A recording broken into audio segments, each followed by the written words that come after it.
YCP అధినేత జగన్ ఎన్నికల ప్రచారంలో స్పీడ్ పెంచారు. వరుస రోడ్ షోలతో ప్రచారాన్ని హోరెత్తించారు. ముఖ్యమంత్రి చంద్రబాబును లక్ష్యంగా చేసుకుని విమర్శలకు పదును పెట్టారు. సీఎం చంద్రబాబు, మంత్రి లోకేష్లు ముడుపుల కోసం మాఫియా సామ్రాజ్యాన్ని నడిపిస్తున్నారని ఆరోపించారు.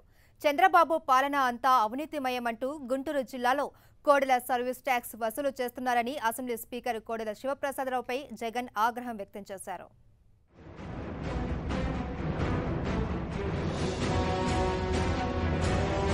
వైసీపీ అధినేత జగన్ ఎన్నికల ప్రచారంలో జోరు పెంచారు. గుంటూరు జిల్లా సత్తెనపల్లి, గురజాల నియోజకవర్గ పరిధిలోని పిడుగురాళ్ల, ప్రకాశం జిల్లా ఒంగోలు, కృష్ణా జిల్లా మైలవరంలో రోడ్ షోలు నిర్వహించి వైసీపీ ప్రచారానికి కొత్త ఊపు తెచ్చారు.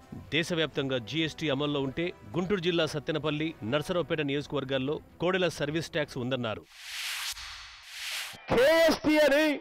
కోడెల సర్వీస్ ట్యాక్స్ అని కూడా ఉందన్నా విపరీతంగా బాధేస్తా ఉన్నారు అన్న మాటలు గుర్తున్నాయి. ఇక్కడ 5 ఏళ్లలో భయంకరమైన అవినీతి, ఎక్కడ పడితే అక్కడ వసూళ్లు, ఈ నియోజకవర్గంలో తాళలేకపోతా ఉన్నాము అన్న ప్రజల గోడు నాకింకా గుర్తుంది. అపార్ట్మెంట్లు కట్టాలంటే కుప్పం కట్టాల్సిందే, వ్యాపారం చేసుకోవాలంటే మామూలు ఇవ్వాల్సిందే అన్న పరిస్థితి ఈ సత్తెనపల్లి నియోజకవర్గంలో దారుణంగా ఉందన్న మాటలు నాకు గుర్తున్నాయి. చంద్రబాబు పాలనలో రాష్ట్రంలో మైనింగ్ మాఫియా చెలరేగిపోతుందని జగన్ ఆరోపించారు. రౌడీలు రాజ్యమేలుతున్నారని ఆగ్రహం వ్యక్తం చేశారు. గురజాల టీడీపీ ఎమ్మెల్యే ఎరపతినేని శ్రీనివాసరావు అక్రమ మైనింగ్కు ముఖ్యమంత్రి చంద్రబాబు, మంత్రి లోకేష్ వత్తాసు పలుకుతున్నారని ఆరోపించారు. మైనింగ్ వ్యాపారం పేరుతో అక్షరాల గనులను దోపిడీ చేస్తా ఉన్న పరిస్థితులు ఇవాళ ఇక్కడే కనిపిస్తా ఉన్నాయి. కోర్టులు సైతం ఇక్కడ మైనింగ్ జరిగిందని, మాఫియా జరిగిందని 100 కోట్ల రూపాయల పైచిలకు జరిమానా వేసే పరిస్థితిలో ఇవాళ కోర్టులు వెళ్లిపోయాయి. ఇంత దారుణంగా దోచుకుంటా ఉన్న పరిస్థితుల్లో మైనింగ్ వ్యాపారం ఇంతగా మాఫియా సామ్రాజ్యమైన పరిస్థితుల్లో అరికట్టాల్సిన ఇదే ముఖ్యమంత్రి సాక్షాత్తు ఆయన కొడుకు ఇదే ఎమ్మెల్యేతో భాగాలు పంచుకుంటా ఉన్న అధ్వానమైన పరిస్థితి ఇక్కడ చూస్తా ఉన్నాం.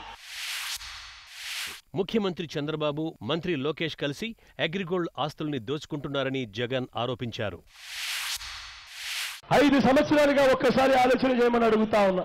ఈ పెద్ద మనిషి చంద్రబాబు నాయుడు గారు వచ్చిన తర్వాత అగ్రిగోల్డ్ బాధితులకు కనీసం ₹1 ఇచ్చాడా అని అడుగుతా ఉన్నాను. మీ అందరితో కూడా నేను ₹1 ఇవ్వకపోగా ఆ అగ్రిగోల్డ్ ఆస్తులన్నీ కూడా వాళ్ళ అత్తగారి సొత్తన్నట్టుగా ఈ పెద్ద మనిషి చంద్రబాబు నాయుడు గారు, ఈయన కొడుకు లోకేష్, ఈయన బినామీ మంత్రులు వీళ్ళంతా కూడా అగ్రిగోల్డ్ ఆస్తులను అడ్డగోలుగా దోచేస్తా ఉన్న పరిస్థితులే కనిపిస్తా ఉన్నాయి 5 సంవత్సరాలలో. ఎన్నికల ప్రచారంలో టీడీపీపై విరుచుకుపడ్డ జగన్ వైసీపీ అధికారంలోకి వస్తే ప్రతి ఇంటికి నవరత్నాలు అందిస్తామని హామీ ఇచ్చారు.